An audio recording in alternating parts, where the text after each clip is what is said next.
जो आपकी रेडियस की डेरिवेशन थी मोस्ट इंपॉर्टेंट है, हर बार पेपर में आती है, और एनर्जी वाली भी मोस्ट इंपॉर्टेंट है।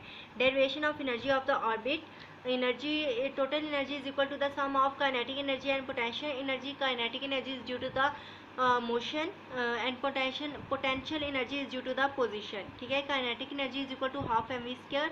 पोटेंशियल एनर्जी जो आपने पीछे कैलकुलेट की है एनर्जी, तो वो आपकी आ जाएगी Z E square divided by 4 pi epsilon not R, जो पीछे वैल्यू कैलकुलेट की है। ठीक है, ये आपने ज़बानी याद कर लेनी है। ठीक है, आगे प्लस एंड माइनस, माइनस आ जाएगा।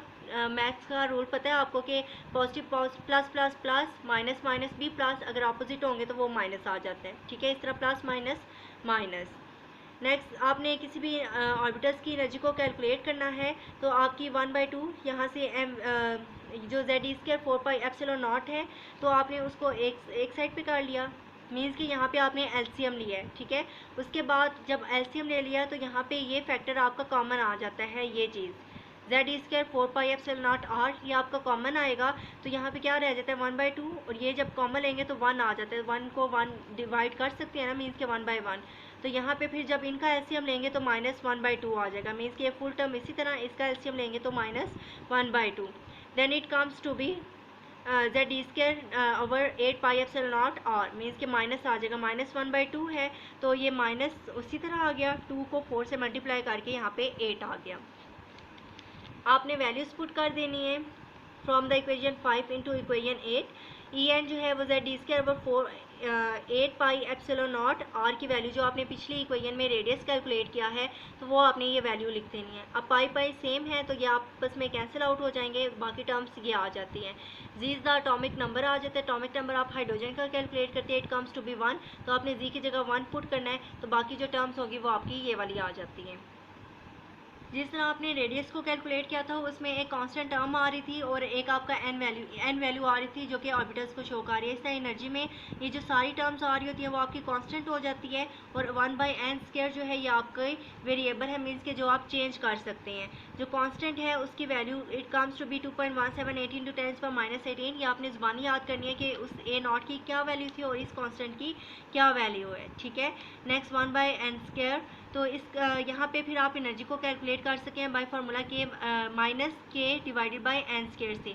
इसके साथ आपका जी भी आ सकता है। जी यहाँ पे आपका हाइड्रोजन था, डेट्स वाई आपका यहाँ पे 1 आ रहा है तो 1 को लिखे या ना लिखे एक ही बात है। अगर कोई आपका और हाइड्रोजन की जगह आ जाता है तो फिर आपने उसका एटॉमिक नंबर लिखना है। ठीक है, आगे आप यहाँ पे जो एनर्जी है उसको नेगेटिव साइन जो है वो इंडिकेट कर रहा है कि एनर्जी जो है वो डिक्रीज़ हो रही है इलेक्ट्रॉन्स की। तो एनर्जी जो है वो आप उसको कैलकुलेट कर सकते हैं, यहाँ पे जॉल्स पर एटम में इंडिकेट की गई हैं, तो इसके एनर्जी जो है उसको ऑब्टेन कर सकते हैं जॉल पर एटम्स में। तो इसके लिए आपने क्या करना है कि ये जो एनर्जी वैल्यूज़ है इसको अपने एवोगैड्रोस नंबर से मल्टीप्लाई करना है जो आपके 6.02 × 10⁻23 थे, और उसको फिर डिवाइड कर देना है 1000 से, तो ये वैल्यू फिर आपकी क्या आ जाएगी, ये वाली। तो आपने ये वाली वैल्यूज़ को यूज़ कर लेना है अगर आपने एनर्जीज़ को इस फॉर्म में लिखना है। ये एनर्जीज आ जाते हैं। अगर आपका फर्स्ट ऑर्बिटल होगा तो आपने एन की जगह 1, सेकंड होगा तो 2, थर्ड होगा तो 3, इस तरह आपने ये फिर एनर्जीज जो है वो डिफरेंट ऑर्बिटल्स की कैलकुलेट कर सकते हैं। Next you can find the difference in energies. अगर आप डिफरेंट ऑर्बिटल्स की एनर्जी को कंपेयर करना चाह रहे हैं तो आप उसमें चेंज फाइंड कर सकते हैं। This change is indicated by del. Del means change, del E means change in energy. E2 minus E1 के हायर में से लोअर की एनर्जी को माइनस कर देना है। E2 is the energy of second orbitals, E1 is the energy of first orbitals. तो ये सेकेंड ऑर्बिटल्स की जगह N2 आ जाएगा और फर्स्ट ऑर्बिटल्स की जगह N1 आ जाएगा। दोनों को माइनस करेंगे। आपने जब माइनस करेंगे तो जो कॉमन चीज़ें हैं, कॉमन इन दोनों में आ रहा है ये factors mg² E4 divide by 8 epsilon not square a²। ये आपने कॉमन ले लेना है। बाकी आप में डिफरेंस क्या आ रहा है 1/n1² माइनस 1/n2 का स्क्वायर। अब ये पूरा फैक्टर किस तरह से आ रहा है, ये यहाँ पे आप इसको इजी फॉर्म में देखें कि डेल ई है, del E is equal to E2 minus E1। ये आपके पास डेल जो E2 है वो ये है आपके पास माइनस ये। ठीक है, फिर आपके पास यहाँ पे माइनस आ रहा है, ये माइनस वही साइन। E1 आपके पास ये है माइनस और ये वाली। ठीक है, तो यहाँ पे ये माइनस उसी तरह, ये टर्म उसी तरह आ जाएगी। तो माइनस माइनस क्या हो जाता है प्लस, ये प्लस आ रहा है तो ये बाकी टर्म इसी तरह आ गई। अब यहाँ पे क्या हो रहा है कि आपने प्लस वाली को इस साइड पे कर लिया और माइनस वाली को इस साइड पे कर लिया, मीन्स के रीअरेंज कर लिया।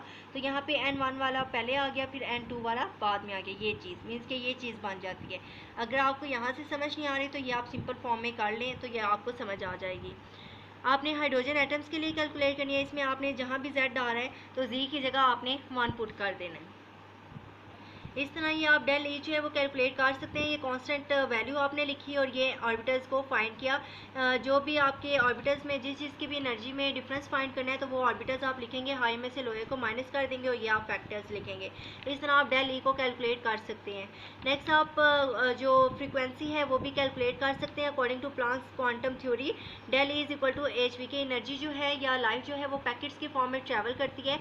ये आगे आप फर्दर जो है वो टॉपिक को पढ़ेंगे इन डिटेल कि ये एक कंटिन्यूस फॉर्म में नहीं होती बल्कि पैकेट्स की फॉर्म में जो है वो एनर्जी ट्रांसफ़र होती है। तो एच वी आपके पास आ जाता है, एच वी की वैल्यू ये है, सॉरी डेल ई जो आपने कैलकुलेट की है वो ये वाली है, ठीक है। अब डेल ई की जगह आपने उसकी वैल्यू लिख दी is equal to H V, उस तरह आ गया। अब यहाँ से फ्रिक्वेंसी कैलकुलेट करनी है, या एच है जो जिसको आप प्लांक्स कांस्टेंट कहते हैं, तो ये यहाँ पे मल्टीप्लाई हो रहा है, इस साइड पे आके डिवाइड हो जाएगा। यहाँ पे आपके पास जब यहाँ पे ऑलरेडी H2 है, मीन्स के ये इसके इक्वल आ रहा है, तो जब एक और हाइड्रोजन आएगा तो ये H3 हो जाएगा, हाइड्रोजन ही सॉरी H, तो ये क्या हो जाएगा प्लॉन्क्स कांस्टेंट क्यूब्स में आ जाएगा। फ्रीक्वेंसी है तो फ्रीक्वेंसी का फॉर्मूला जो यूनिट होगा वो हर्ट्ज होगा या फिर साइकिल पर सेकंड। इस तरह आप फ्रीक्वेंसी को भी कैलकुलेट कर सकते हैं फ्रॉम एनर्जी।